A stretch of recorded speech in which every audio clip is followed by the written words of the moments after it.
Nataka nikwambie kwamba Arusha jana umeona kokoto za watu, mafuriko ya watu wakisema no reform no election.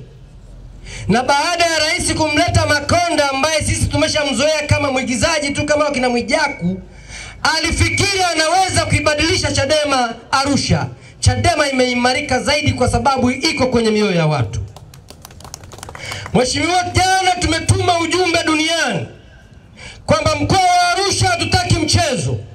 Hatuna tamaa ya madaraka, tunataka mabadiliko ili kura ya Mtanzania iheshimike. Mnaona jeshi la polisi pale Arusha walivyokuwa na hangaika tu. Wanatumika kama maboya tu. Kwa sababu wanapewa maelekezo na mkuu wa mkoa pamoja na mkuu wa wilaya. Na jana tukawa na kikao kirefu sana kwa mara ya kwanza na dasi wa Arusha mjini ambaye sio ametokea Kizimkazi kule Pemba, kapewa kazi ya miezi miwili, eti anatuambia tumuombe kibali. Nilimwambia wewe ni mtu mdogo sana kwenye nchi, mshahara wako sio zaidi ya watu wa Arusha. Tulifanya mkutano mzuri, lakini mimi ninataka nikwambie kwenye wilaya yetu ya Meru jeshi la polisi linajitambua sana. OCD na UCCID wanajitambua mno, hakuna usumbufu wote ambao wanatusumbua nao. Ndio maana sisi hapa leo mkutano wetu hauna usumbufu. Kisongo anasimamia hapa jeshi la polisi mpaka kule Kisongo ni kwao, ni sehemu ya Rumeru. Wamefanya mkutano hakuna usumbufu kwa sababu hata mkuu wa wilaya sio mjinga sana, anatumia akili kidogo. Sio kama yule Jerimuru alikuwa hapa ambaye alikuwa boya mshamba wa kupitiliza. Mheshimiwa Heche, sisi kwa nini tunasema no reform no election hapa Meru? Tunasema hivyo kwa sababu sisi uchaguzi uliopita madiwani walishinda karibia wote. Kura za mbunge na za rais zilikuwa nyingi sana. Mimi mwenyewe kwenye kituo changu cha Kikatiti ambako nilikuwa diwani, vituo 30 nimeongoza vyote na nimemwona wakala mmoja yuko pale. Lakini walivyokwenda kwenye vituo vya kujumlisha walisema mimi sijafikisha hata 50% ya kura. Hapa tunavyoongea leo, hawa watu wa CCM wanapanda na kushuka na wanafurahi kwa sababu hatugombei. Lakini ninachotaka kumwambia Mheshimiwa Dogo Janja, kwa maana sasa hivi anazunguka anatafuta ubunge, yuko yeye na Johnny D pamoja na yule Palanjo mwingine. Mimi ninawaambia kwa sababu ninajua kata zote 26, ninajua vijiji 90 vyote, ninajua vitongoji 337 vyote nimefika, nimefanya kazi. Hata kama wakijumuika wote, wakibadilisha mabadiliko ya uchaguzi, nikichukua fomu ya ubunge na wakokota wote kwa zaidi ya 30%, hamna atakayenishinda hata mmoja. Wote. Sisi tumeamua hatutaenda kwenye uchaguzi bila serikali kukaa na Chadema, bila kubadilisha sheria za uchaguzi ili ninyi kura zenu ziheshimike na polisi waache kutumika kuwalinda CCM na kuweka kura za watu kwenye mabegi na kuwaibia CCM kura. Kwa sababu hata polisi wenyewe pamoja na maelekezo yote, pamoja na kutumika kuiba kura, hata mioyo yao inashuhudia viongozi wa CCM walioko madarakani sio halali, ni zao lao la kuwaibia kura. Niwaombe jeshi la polisi, endeleeni kujiongeza. Msiendelee tena kukubali kuwa rubber stamp ya watu wa Chama cha Mapinduzi ambao kazi yao wanajua kusoma na kuandika, wanapata mishahara. Ninyi polisi mmekwenda CCP, mmesoma, mna elimu, mna veti, mishahara yenu ni ya kawaida, naendelea kupigania watu ambao wanakaa madarakani miaka 5 kwa nguvu zenu, watu ambao hata kusoma kwenyewe ni shida. People, tuna mengi ya kuzungumza, lakini kwa sababu tuna safari ndefu, tutaendelea na mikutano yetu kwenye jimbo letu baada ya ziara ya Mheshimiwa Makamu Mwenyekiti, na hawa CCM tutawasema sana, na polisi tutaendelea kuwaelimisha kuna umuhimu wa kuheshimu kura za Watanzania.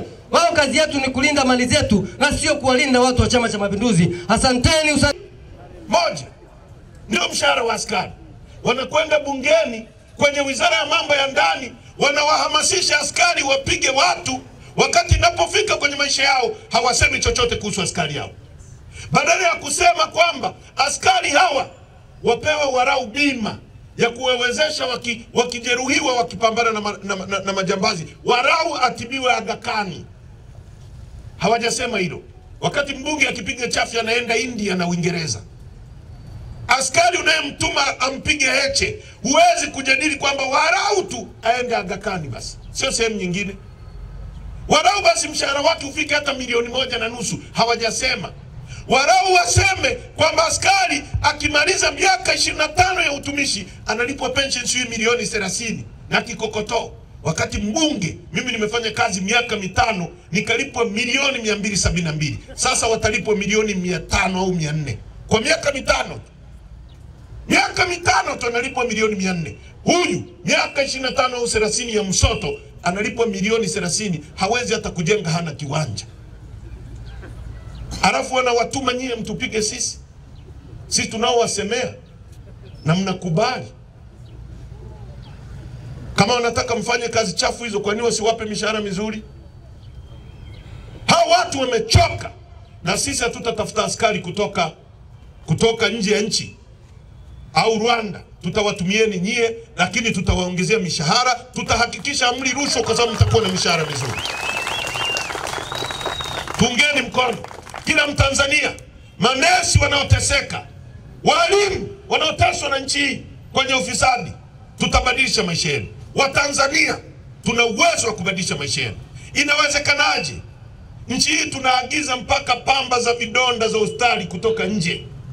Msukuma analima pamba pale Geita, Mwanza, Shinyanga, wanauza pamba shilingi 1,100 kwa kilo.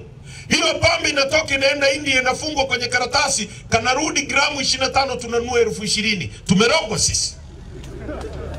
Kilo nzima umeuza shilingi 500, 1,100. Wewe unarudi unauziwa kale ka hospitali kakufutia vidonda kadogo tu hivi, unanunua 10,000, 20,000. Kuna nchi hapa? Wakati Mwalimu aliacha viwanda vya Generis, aliacha viwanda vya nguo. Hizi kaki leo tunasubiri zitoke India. Wakati Mwalimu alikuwa amejenga Mutex. Hata hapa Arusha kulikuwa na kiwanda cha nguo, si ndio? Nchi gani?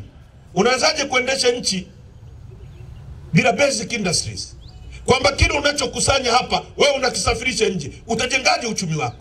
Ni kama babu unayepata mshahara wote unanywea pombe. Haiwezekani siku moja ukawa na nyumba. Mtu anayeweza kujenga ni yule anayeweza kufanya saving. Na nchi ni hivyo hivyo. Kama uwezi kuwa na uwezo wa kuhakikisha pesa unazozalisha ndani ya nchi yako ziwe ndani ya nchi yako kuliko zinavyoenda nje, uwezi kuwa tajiri.